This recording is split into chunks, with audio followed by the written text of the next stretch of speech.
A chuva caía com força sobre o telhado da antiga casa de pedra em Trás-os-Montes naquela noite fatídica. Miguel sentiu o coração bater descontrolado quando ele e o irmão André se levantaram da mesa após o jantar de domingo. Pai, mãe, temos algo importante para dizer. Somos gays. Eu tenho um namorado chamado João e o André tem o Pedro. Não aguentamos mais esconder quem somos. As palavras saíram da boca de Miguel como um tiro no silêncio da sala. O pai Joaquim, um homem robusto de 60 anos com mãos calejadas pelo trabalho na vinha, ficou paralisado por um segundo antes de explodir. O que é que vocês disseram? Aberrações, vocês não são filhos meus. O estalo da mão do pai contra o rosto de Miguel ecoou como um trovão. A mãe Maria cobriu a boca com as mãos, lágrimas escorrendo enquanto a irmã Sofia olhava para o chão sem saber o que fazer. Saiam da minha casa agora, não quero ver mais as vossas caras nesta família. Vocês trouxeram vergonha sobre nós todos. Na rua fria e molhada, com apenas uma mochila cada um que conseguiram agarrar às pressas, os gêmeos olharam um para o outro.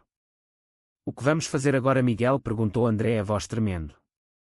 Vamos para Lisboa, vamos sobreviver juntos como sempre fizemos, respondeu Miguel, limpando o sangue do lábio partido. Mas por dentro o peito de Miguel ardia com uma mistura de libertação e dor profunda. Ele sabia que esta decisão mudaria tudo, mas o preço já estava sendo pago.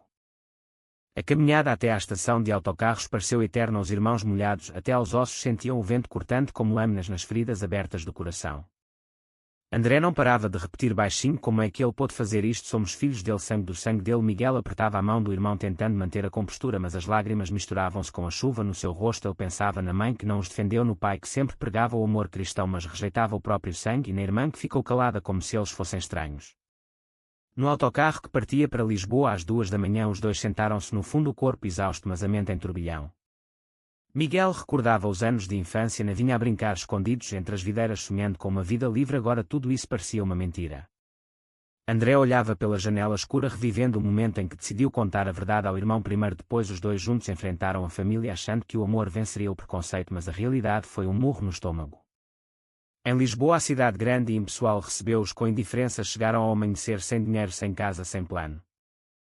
Caminharam pelas ruas estreitas do bairro Alto perguntando em cafés baratos se havia trabalho, qualquer coisa.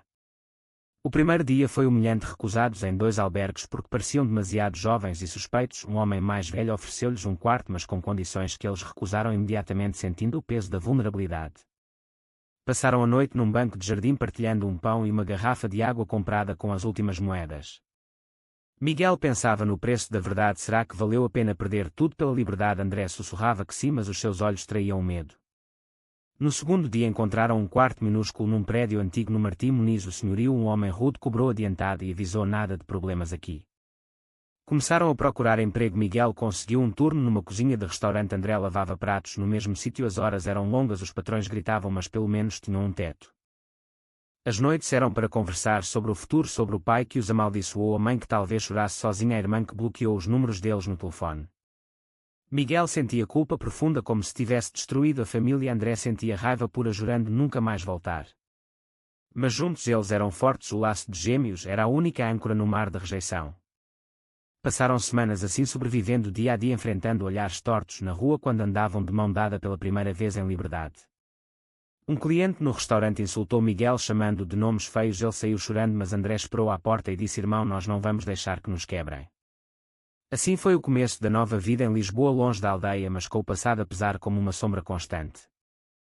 Os meses em Lisboa transformaram-se em anos. Os gêmeos aprenderam a navegar a cidade grande com as suas luzes e sombras.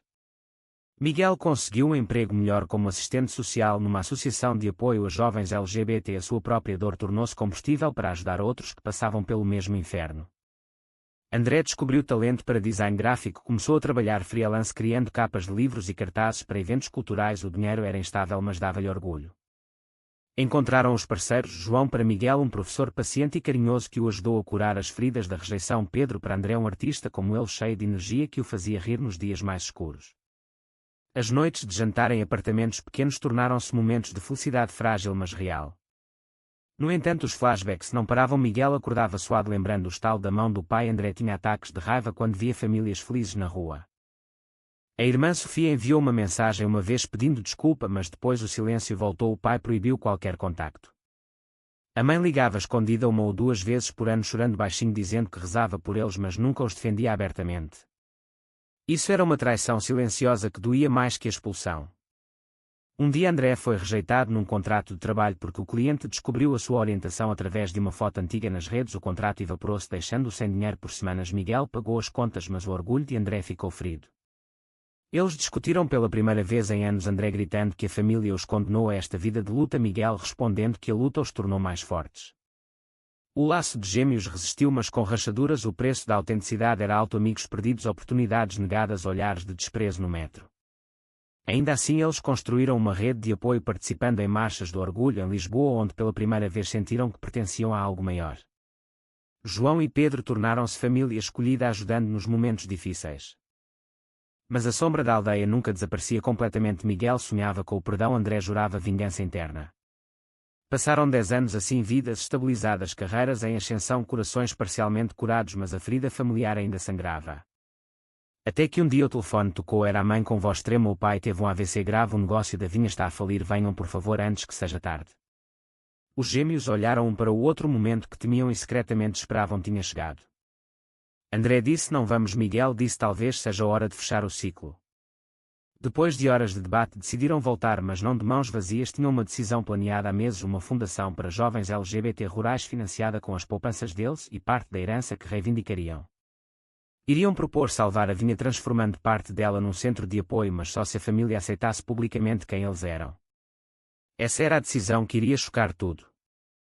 A viagem de comboio de Lisboa até Trás-os-Montes foi tensa, os gêmeos sentados lado a lado com João e Pedro ao lado deles, os parceiros nervosos mas solidários. Miguel revia mentalmente o plano da fundação, documentos na mala, planos arquitetónicos desenhados por André. André olhava pela janela recordando a infância feliz antes da verdade explodir, a mãe a cozinhar, o pai a contar histórias da vinha. Ao chegar à aldeia o ar cheirava a terra molhada e memórias, os vizinhos olhavam curiosos, alguns sussurravam aberrações, outros desviavam o olhar. A casa familiar parecia mais pequena, mais velha, a mãe esperava à porta, olhos inchados de choro, abraçou-os com força, mas o pai estava no hospital, fraco na cama. A primeira conversa com a mãe foi dolorosa, ela pedia perdão mas justificava, o pai estava doente com medo do que diria a igreja. A irmã Sofia, agora casada com filhos, olhava-os com mistura de pena e desconforto. Os gêmeos apresentaram João e Pedro, a tensão no ar era palpável, a mãe murmurou que Deus perdoa mas o pai nunca. Nessa noite no quarto antigo de infância, Miguel e André falaram baixinho sobre a decisão: vamos propor salvar a vinha com o nosso dinheiro, mas exigimos que a família apoie a fundação publicamente na missa de domingo e aceite os nossos parceiros como parte da família. André queria mais confronto, Miguel queria ponte. No dia seguinte no hospital o pai olhou-os com olhos cansados mas ainda cheios de raiva: vocês voltam agora para quê? Para me ver morrer. Miguel falou calmo, explicando a fundação, o centro para ajudar rapazes como nós que são expulsos. O pai riu amargo: nunca na minha vinha. A irmã interveio dividida: o negócio precisa de dinheiro, mas o que vão dizer no povo? A mãe chorava em silêncio, o preço da escolha começava a aparecer. Dias passaram com reuniões tensas, vizinhos a comentar a volta dos gêmeos gays. O padre da aldeia veio visitar, condenando em tom suave. André quase explodiu numa discussão com o pai, revelando cartas antigas que a mãe guardara, onde o pai confessava arrependimento secreto anos antes, mas nunca agira. Isso foi uma traição descoberta que abalou a mãe. Miguel sentia o peso moral: será que impor condições é justo ou estamos a repetir o ciclo de rejeição? A decisão estava tomada, mas o impacto crescia. A tensão na aldeia atingiu o pico quando os gêmeos anunciaram na reunião familiar a decisão completa: vamos investir tudo para salvar a vinha, mas metade do terreno será para o centro LGBT, com atividades abertas ao público, e a família deve estar presente na inauguração e na missa, onde pedimos desculpas públicas pelo passado. O pai quase teve outro ataque, a mãe implorou: não nos faças escolher entre Deus e os filhos. A irmã gritou: vocês querem destruir o nosso nome para sempre. João e Pedro ficaram em silêncio, mas deram força silenciosa. André enfrentou o pai cara a cara, lembrando o tapa daquela noite: você escolheu o preconceito, agora nós escolhemos a verdade. Miguel tentava mediar, mas por dentro questionava se o preço da justiça valia perder o pouco que restava de família. Vizinhos começaram a boicotar a vinha, rumores de que a família estava amaldiçoada. O padre recusou abençoar qualquer coisa relacionada. Uma noite a irmã confessou em privado que contactara os gêmeos escondido anos antes, mas o pai descobrira e a ameaçara. Isso foi outra camada de traição que expôs as rachaduras. Os gêmeos sofreram com a escolha interna. André sentia vitória amarga, Miguel sentia culpa profunda. O amor familiar devia ser incondicional ou tinha limites? Os parceiros ofereceram perspectivas externas. João dizia: vocês merecem ser aceitos. Pedro lembrava que o silêncio também é violência.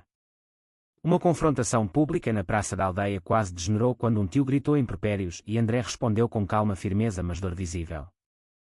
A mãe desmaiou de stress, o hospital chamou-os outra vez, o pai fraco murmurou: talvez eu tenha errado, mas como mudar agora?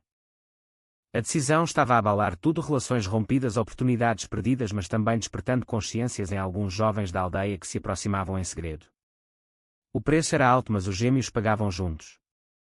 No dia da inauguração do centro, a aldeia dividiu-se, alguns vieram por curiosidade, outros protestaram com cartazes, a mãe apareceu de braço dado com a irmã, o pai assistiu da cadeira de rodas, olhos baixos. Os gêmeos discursaram com voz firme, contando a sua história sem ódio mas com verdade. O centro seria um lugar de esperança para quem como nós foi rejeitado. A família não pediu desculpas públicas, mas a presença já era um passo. O pai murmurou baixinho para Miguel: talvez eu tenha aprendido tarde demais. André abraçou o irmão, lágrimas nos olhos. O preço foi caro, perdemos anos de paz mas ganhamos a nós mesmos.